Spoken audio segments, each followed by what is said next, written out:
नमस्कार मेरे प्यारे साथियों। RBSC science Y Vinod sir के यूट्यूब चैनल पर मेरे सभी साथियों का हार्दिक स्वागत है।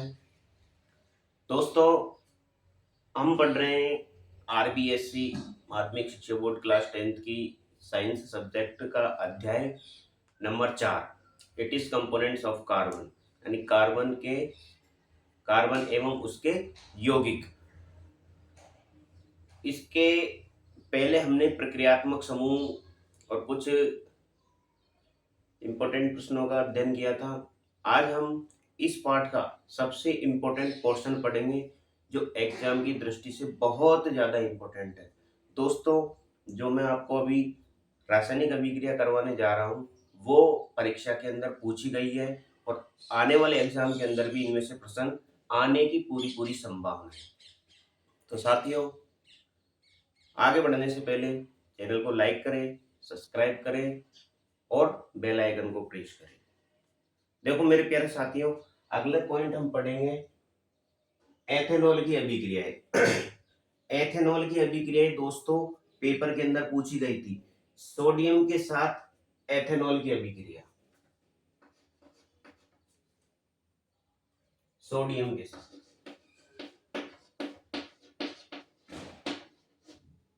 सोडियम के साथ। तो देखो मेरे प्यारे साथियों, जब हम सोडियम के साथ अभिक्रिया करते हैं तो क्या उत्पाद में क्या बनता है। तो देखिए मेरे प्यारे साथियों, सोडियम के साथ सोडियम दोस्तों Na होता है प्लस एथेनॉल CH3CH2OH, ये होता है दोस्तों एथेनॉल।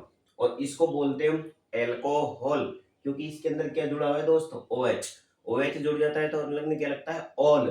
कार्बन कितने, दो, दो पर क्या आता है, मेथ एक, तो क्या बन गया, एथेनॉल।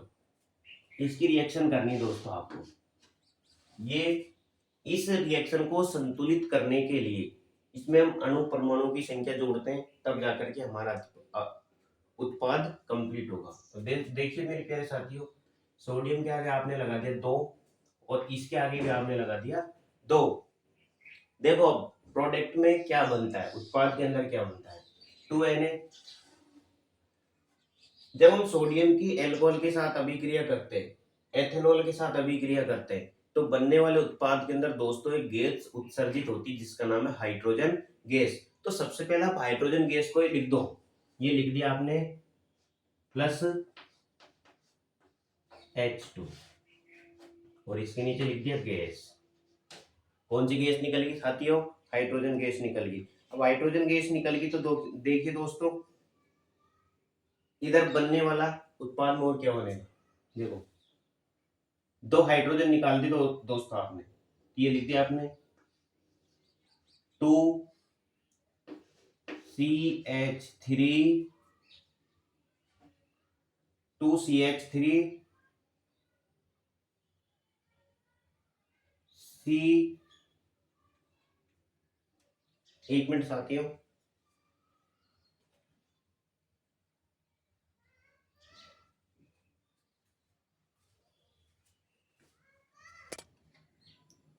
देखिए मेरे प्यारे साथियों, सोडियम की अभिक्रिया एथेनॉल के साथ करवाई जाती है तो एक गैस उत्सर्जित होती है जिसका नाम हाइड्रोजन गैस। अभी इसके आगे क्या बनता है, देखो 2CH3 CH2 CH2O minus plus sodium Na। अब देखो सोडियम की संख्या यहाँ दो थी, ये दो यहाँ पर लगाने पर सारी की सारी संख्या मेंटेन हो गई। तो सोडियम के साथ आपने अभिक्रिया करवाई एथेनॉल की, ये सोडियम, ये हो गया आपका एथेनॉल, ये क्या बन गया, सोडियम एथॉक्साइड, सोडियम एथॉक्साइड। और एक गैस उत्सर्जित हुई जिसका क्या नाम है, हाइड्रोजन गैस, हाइड्रोजन। दोस्तों ये अभिक्रिया बहुत ज्यादा इंपॉर्टेंट है क्योंकि एग्जाम की दृष्टि से पेपर के अंदर भी पूछी गई थी। नेक्स्ट जो अभिक्रिया एथेनॉल की, जिसके अंदर हम सांद्र सल्फ्यूरिक अम्ल मिलाकर के 443 केल्विन ताप पर उसको हम गर्म करते हैं तो क्या प्रोडक्ट बनता है, ये पेपर के अंदर पूछा गया प्रश्न था। सोडियम की अभिक्रिया ये रही, और इसके बाद ये प्रश्न पूछा गया, देखो साथियों, एथेनॉल को CH3CH2OH इसको गर्म कर रहे हैं, सांद्र H2SO4 सांद्र सल्फ्यूरिक अम्ल गर्म करने पर इधर ये एल्कोहल यानी एथेनॉल से क्या निकल जाएगा दोस्तों, गर्म करेंगे जैसे सल्फ्यूरिक अम्ल मिलाएंगे तो जल का अणु बाहर निकल जाएगा। जैसे जल का अणु बाहर निकलता है ये H2O ये बाहर निकल गया। अब क्या बचा आपके पास, 2 हाइड्रोजन गए ना साथियों, इसमें से देखो 4 हाइड्रोजन बच गए, तो यहाँ पर क्या बनेगा CH2 डबल बॉन्ड CH2 यानी एथीन बन जाएगा। और यहाँ पर जो H2SO4 है ये निर्जलीकृत के रूप में कार्य करता है, और ये ही क्या करता है, इस एथेनॉल में से जल को अलग कर देता है और एथीन बना देता है। तो ये क्या बन गया दोस्तों, एथीन, और ये जल। इसका नाम है H2SO4 का सल्फ्यूरिक अम्ल, सल्फ्यूरिक अम्ल। और ये आपको पता ही है, इसको आप चाहे एल्कोहल बोलो चाहे एथेनॉल बोलो, ये एथेनॉल की पूछेगा आप एथेनॉल ही बोलो, एथेनॉल। साथियों माध्यमिक शिक्षा बोर्ड ने 2022-23 के सत्र के अंदर ये दोनों के दोनों ही अभिक्रिया पेपर के अंदर पूछी है, वो भी 2 दिन 4 नंबर का प्रश्न आया इसके अंदर से। तो ये एग्जाम की दृष्टि से ये बहुत ज्यादा इंपॉर्टेंट है। आने वाली रिएक्शन जो हम आगे पढ़ेंगे वो इससे भी ज्यादा महत्वपूर्ण है। इसका चाहे आप स्क्रीनशॉट ले लो चाहे आप इसको लिख लो।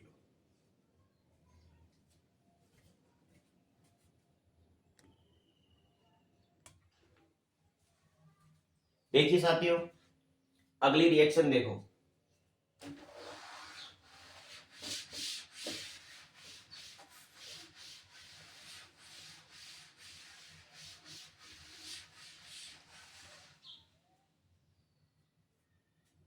देखो मेरे प्यारे साथियों, एथेनॉल के साथ अभिक्रिया पढ़ी, अब हम पढ़ेंगे एथेनोइक अम्ल के साथ अभिक्रिया। एथेनोइक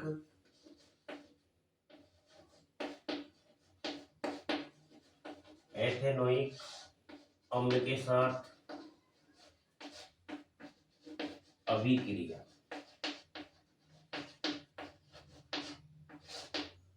अब ये एथेनोइक अम्ल के साथ अभिक्रिया किसकी साथियों, एल्कोहल की, एल्कोहल। देखो एथेनोइक अम्ल क्या होता है साथियों, एथेनोइक अम्ल CH3COOH एथेनोइक अम्ल, इसको हम बोलते हैं एसिटिक अम्ल CH3COOH। और एसिटिक अम्ल किसमें पाया जाता है, अचार मुरब्बे के अंदर, एसिटिक अम्ल खट्टी चीजों के अंदर। अगला एल्कोहल CH3CH2OH। देखियो मेरे प्यारे साथियों, एथेनोइक अम्ल की अभिक्रिया जब एल्कोहल के साथ करवाई जाती है तो इधर क्या बनता है, देखो इधर क्या बनेगा, ये तो हो गया आपका एथेनोइक अम्ल, एथेनोइक अम्ल, ये हो गया एल्कोहल या एथेनॉल बोल दो, alcohol.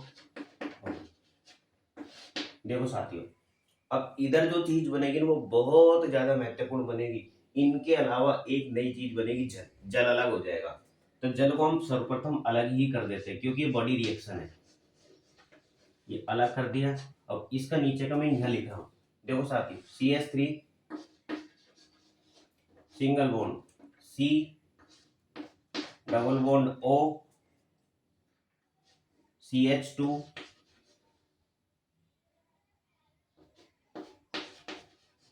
CH3, CH3 single bond C double bond O CH2 CH3। अब देखो साथियों, यहां पर एक ऑक्सीजन और लगेगा, डबल ऑक्सीजन है ना साथियों, एक ऑक्सीजन और लगेगा यहाँ। ये बन गया आपका, इसको हम क्या बोलते हैं, एस्टर। क्या साथियों, ये एस्टर। अब ये एस्टर क्या होता है, एस्टर की जो गंध होती है ना, बहुत मृदु होती है इसकी गंध।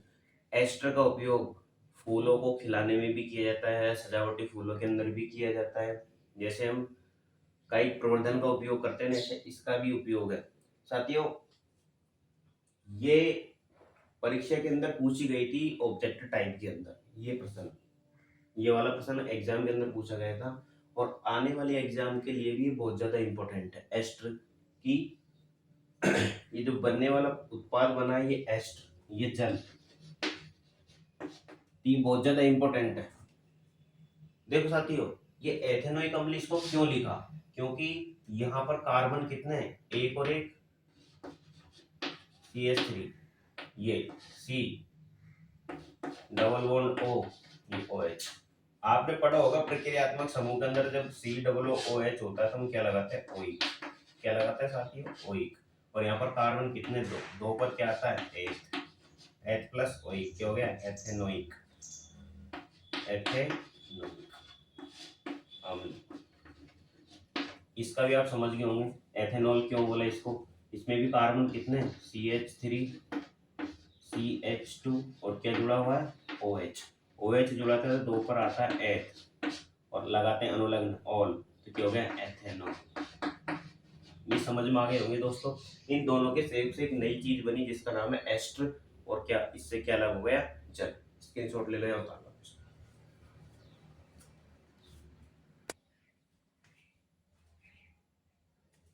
साथियों, आपने इसको समझ लिया होगा। इसका उपयोग हम लगाते हैं ना, जो खुशबू आती है, इत्र, सेंट, उसको बनाने में भी एस्टर का उपयोग किया जाता है। सुगंधित खुशबू बनाने के लिए अधिकतर जो भी वस्तु होते हैं उसमें एस्टर का उपयोग ही किया जाता है। मैक्सिमम इत्र बनाने में इसका उपयोग ज्यादा किया जाता है। ये दोस्तों अम्ल के साथ अभिक्रिया थी, एथेनॉइक अम्ल की अभिक्रिया थी। अब हम पढ़ेंगे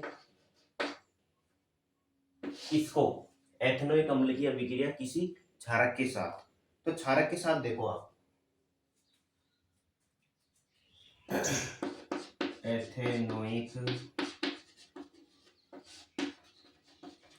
अम्ल की अभिक्रिया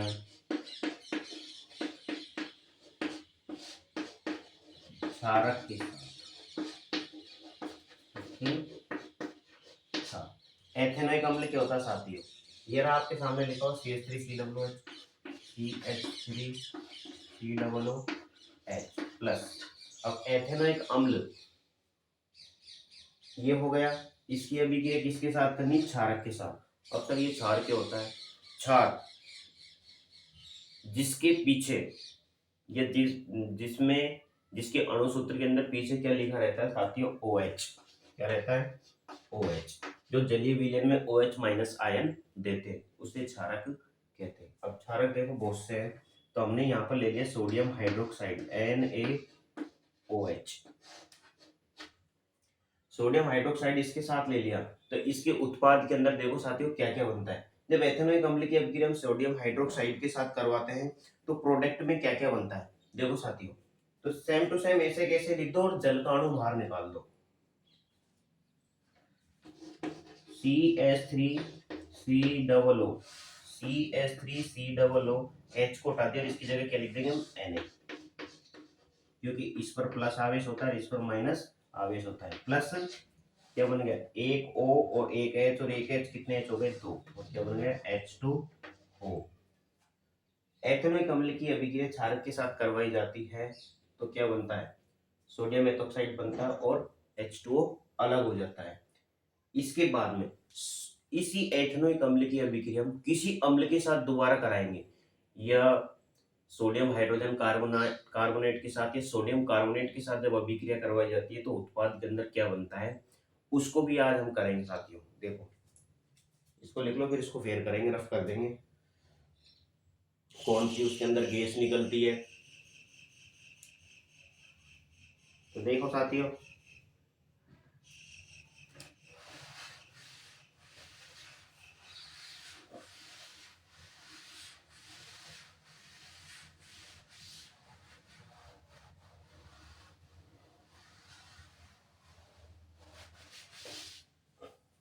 एथेनोइक अम्ल की अभिक्रिया हम किसके साथ कर रहे हैं, सोडियम कार्बोनेट के साथ।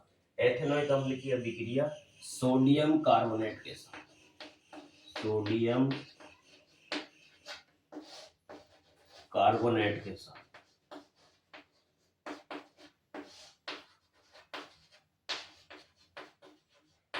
सोडियम कार्बोनेट के साथ एथेनोइक अम्ल हुई CH3COOH प्लस, इसकी अभिक्रिया किसके साथ करेंगे, सोडियम कार्बोनेट। सोडियम कार्बोनेट क्या होता है साथियों, Na2CO3, ये सोडियम कार्बोनेट होता है।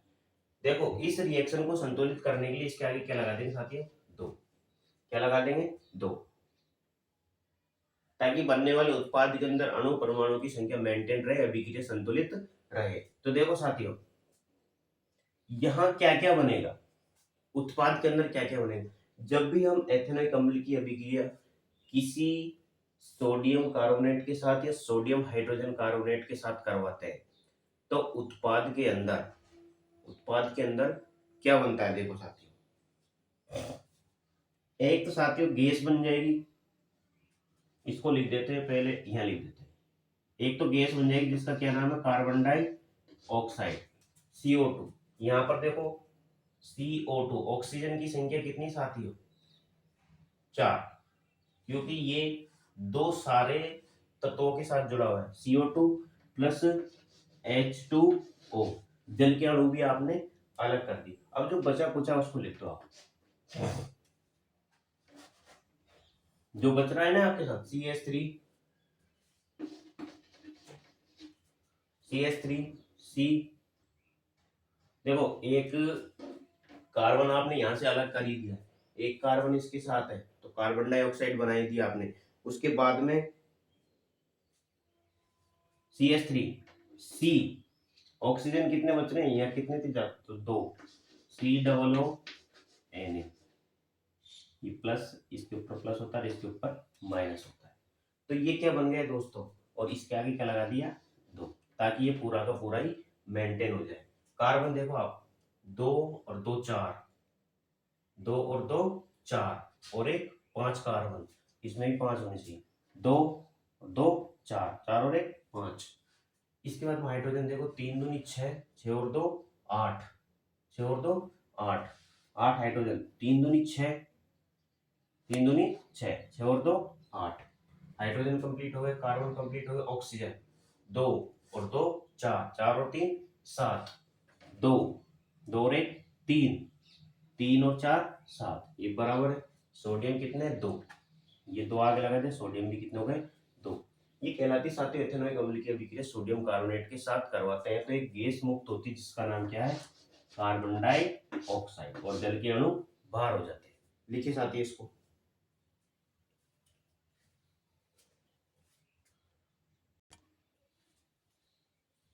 तो साथियों ये तो हो गया आपका एथेनोइक अम्ल, ये सोडियम कार्बोनेट, इनका नाम लिख ही लो साथियों।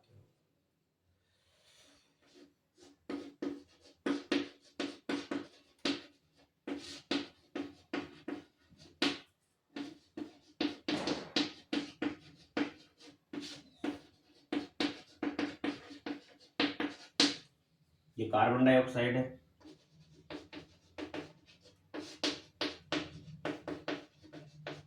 ये जल, और इसका क्या नाम है, सोडियम एसीटेट, इसका क्या नाम साथियों, सोडियम एसीटेट। अब अगली रिएक्शन इसी एथेनोइक अम्ल के साथ है, लेकिन बाइकार्बोनेट के साथ, सोडियम बाइकार्बोनेट के साथ। ये सारी के सारी रिएक्शन इंपॉर्टेंट है। ये एथेनोइक अम्ल की अभिक्रिया सोडियम हाइड्रोजन कार्बोनेट के साथ, कार्बोनेट के साथ। तो देखो एथेनोइक अम्ल CH3COOH प्लस, यह सोडियम कार्बोनेट ले लिया था, अब लेना आपको सोडियम हाइड्रोजन कार्बोनेट NaHCO3। इसकी रिएक्शन करानी है आपको।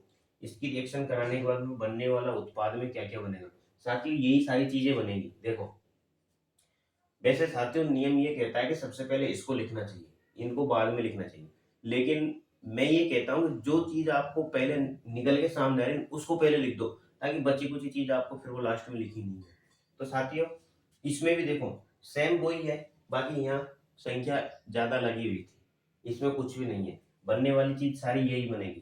तो आपने लिख दिया, इसको लिख दिया CH3COONA। देखो CH3 ऐसे के ऐसे लिख दिया आपने, उसके बाद में COO ये भी ऐसे कैसे लिख दिया ना साथियों। देखो CH3 ऐसे कैसे, COO ऐसे, और इसमें से क्या ले लिया आपने Na, क्या लगा दिया Na, कोई दिक्कत नहीं। अब आगे देखो यहाँ पर एक H बचा कुछ, यहाँ भी एक H बचा, और यह एक H और एक H कितने हो गए, 2 हो गए, और यहाँ ऑक्सीजन की संख्या कितनी है, 3, 3 में से एक ले लेंगे तो कितनी बच जाएगी उसके पास, 2, प्लस अब क्या बच गया CO2 प्लस CO2। इसका नाम भी क्या है साथियों, वही सोडियम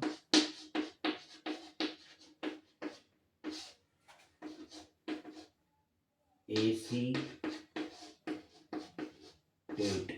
और ये आपको पता ही कार्बन डाइऑक्साइड है जो कि एक ग्रीन हाउस गैस है।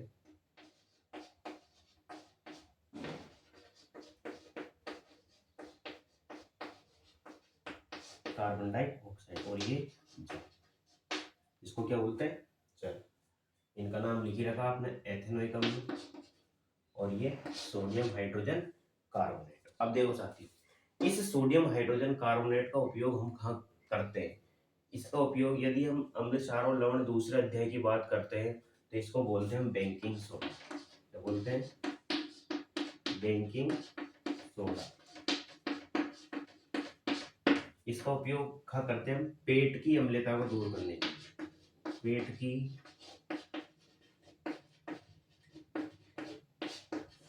अम्लता को दूर करने, और इसका उपयोग कहाँ करते हैं साथियों, बेकिंग सोडा का उपयोग कहाँ करते हैं, स्वादिष्ट पकोड़े बनाने, स्वादिष्ट पकोड़े बनाने, क्योंकि ये होता है मीठा सोडा, सफेद रंग का होता है मीठा सोडा, उसके ऊपर लिखा रहता है सोडियम बाइकार्बोनेट, स्पष्ट लिखा रहता है। उसको हम ले लेंगे तो हमारा जो पेट के अंदर दर्द होता है, जो अम्ल बनता है, उस अम्ल के प्रभाव को तुरंत उदासीन कर देता है, और उससे हमको थोड़ी राहत मिल जाती है। और भी कई उपयोग है। एसिटिक अम्ल, ये एसिटिक अम्ल, एसिटिक अम्ल, इसका उपयोग या किसके अंदर एसिटिक अम्ल पाया जाता है, आंवला है, आंवले का अचार, मुरब्बा है, एसिटिक अम्ल होता है। और अम्ल आपको पता ही दोस्तों, जिसका पीएच मान 7 से कम होता है वो अम्ल होता है, जिसका पीएच मान 7 से अधिक होता है वो क्षारक होता है, और 7 होता है वो उदासीन होता है। ठीक है साथियों, उम्मीद करता हूँ आपको आज एथेनोइक अम्ल की अभिक्रिया समझ में आई होगी। अभी और इसके आगे हम अध्ययन करेंगे, तो आप इसका चाहे स्क्रीनशॉट ले लो चाहे इसको उतार लो।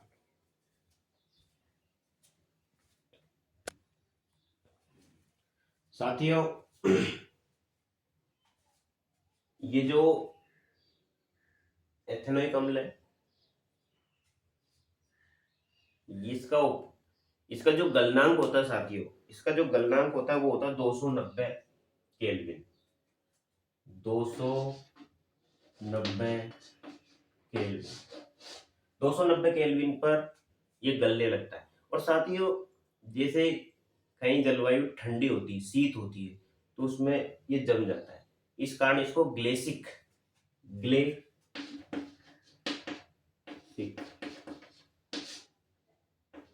ग्लेसिक एसिटिक भी कहते हैं। इसलिए इसको क्या कहते हैं साथियों? ग्लेसिक एसिटिक भी कहते हैं। आज के लिए इतना ही मेरे प्यारे साथियों। कोई भी आपको समझ में नहीं आया हो तो आप कमेंट करके बता सकते हो, पूछ सकते हो, ताकि उसको मैं अगले भाग के अंदर बता सकूं। साथियों, बीच बीच में इधर उधर जाने का कारण ये होता है कि आप सोचते होंगे कि गुरुजी बार बार क्या करते हैं क्या नहीं करते। बार बार क्या है, छोटा सा बच्चा है जो वो अंदर आ जाता है, चिल्लाता है और वीडियो के अंदर आवाज आती है सेम टू सेम ऐसे कैसे, और बोर्ड पर आके लिखने लगता है। इस कारण से क्या है कि बीच बीच में मैं इसको रोक देता हूँ। तो आज के लिए इतना ही मेरे प्यारे विद्यार्थियों। RBSC science by Vinod sir के यूट्यूब चैनल पर पुनः आपका स्वागत है। दोस्तों, वीडियो को ज़्यादा से ज़्यादा शेयर करें, लाइक करें और कमेंट करें। जय हिंद,